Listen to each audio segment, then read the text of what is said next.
Hey guys, we're going to continue with these ACT unusual problems, or if you want to call it conceptual based problems, we can call it that too. These problems are coming off the June 2017 exam, in case you may be practicing with that. There's only about 4 problems that I selected off this one, because those were the problems that the students that I trained, they struggled with the most. Now, with that being said, let's go ahead and get rolling and quit wasting your time.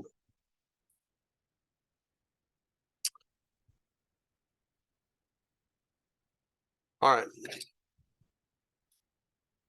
2 ways to do this. If you know how to put the logarithm with a base 2 into your calculator, then by all means do it. If you can't, then that means you got to work it out long-handed. And if you're going to work it out long-handed, then here's how that works. Log base 2, square root of 8. Well, they don't have it set equal to y or x. I'm just going to set it equal to x. When we're going to do logarithms long-handed, we change them to exponentials. And so we're going to take 2, which is the base of our exponential, and raise it to the x power, set it equal to the square root of 8. Now, we're working with exponentials, and the ACT loves for young adults to think about converting numbers into exponentials. For instance, let me show you. I'm going to change 8 into an exponential. So 2 cubed. Well, 2 cubed is equal to 8. Now, remember this. This is the square root. So this has a 2 out here. It's going to be very important. So let me rewrite this so you can keep track of it properly.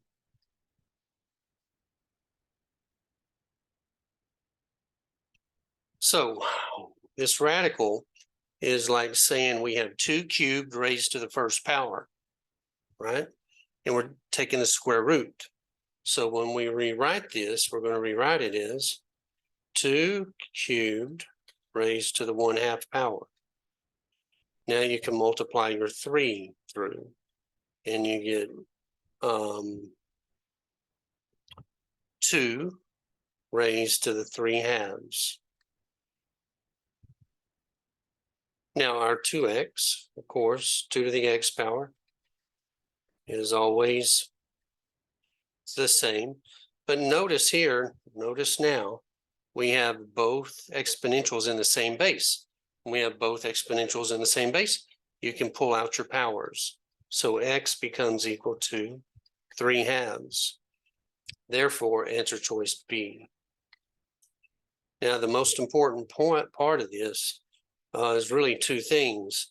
Recognizing you can rewrite certain numbers in the same base, convert them to exponentials.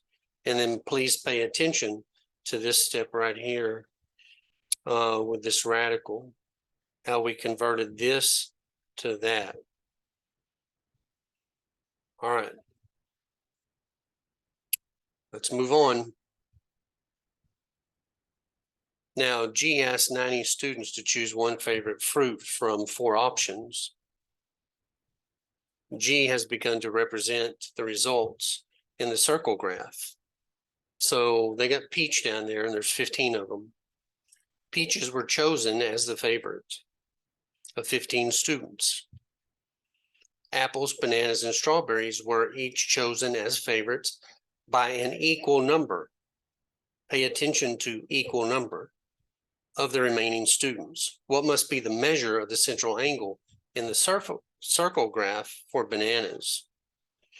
So anytime we're taking numbers and putting them on a circle graph, we're working with degrees.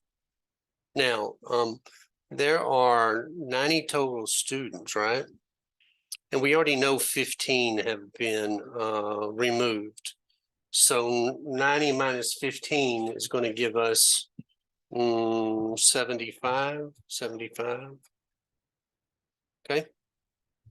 All right. Now, this 75 is going to be split equally between apples, bananas, and strawberries, because it says apples, bananas, and strawberries were each chosen as favorites by an equal number of remaining students. So 75 divided by 3 is going to give us 25. So now we know 25 is going to be the key number with our bananas. So 25 out of 90. We're going to multiply that by 360 degrees. And when we do, we're going to get the result of 100 degrees. So the next angle we put on the graph there would be representing 100 degrees. All right, which is answer choice, by the way, F. All righty, let's move to the next one. For all real numbers x such that x is not equal to 0, you have two fractions added together. You know, a lot of people miss this. I think the x becomes very distracting to people. And I get it. But remember, the first thing you got to do is get what? A common denominator, right?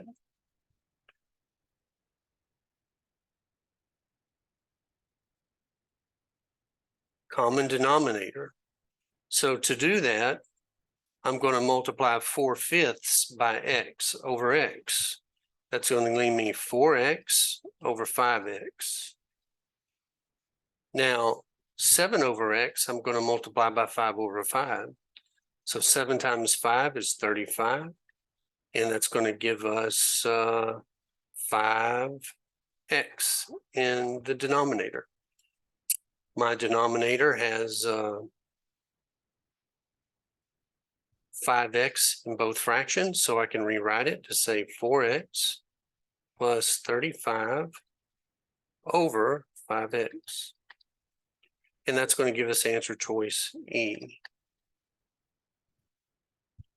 I know that probably seems a little crazy, but I think what's really distracting about this for a lot of young adults is you have an x in the denominator, and so everybody just freezes. Don't freeze, just think about how do you add fractions together, and that will get you through the problem. All right, now, I told you guys this would be a short one, and I think this will be our last problem. All right.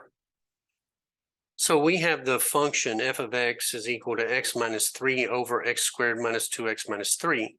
And it says, what is the domain of that function? Well, let me just sketch this out for you real quickly. So I'm going to make that -1 right there. So we know we got something going like this coming through here. Now, right here, there's a hole in the graph at 3. You got an open circle right here.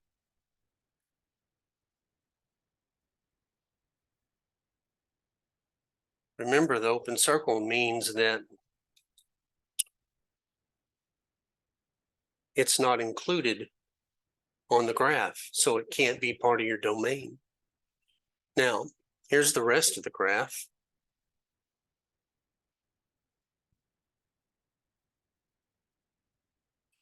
Okay, now, this part of the graph in quadrant 3 over here is approaching -1, but it never crosses it. And in quadrant 2, it's meant to be drawn the same way. So we're going to get a asymptote here at -1.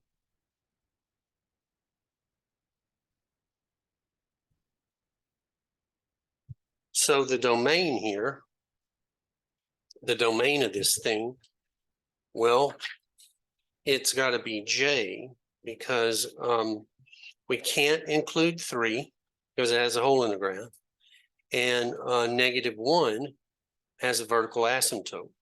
So X such that X is not equal to 1 and X is not equal to 3. Answer choice J. Okay. This was a very short video because these problems were the only ones out of the last section of the June 2017 exam that the majority of the students struggled with.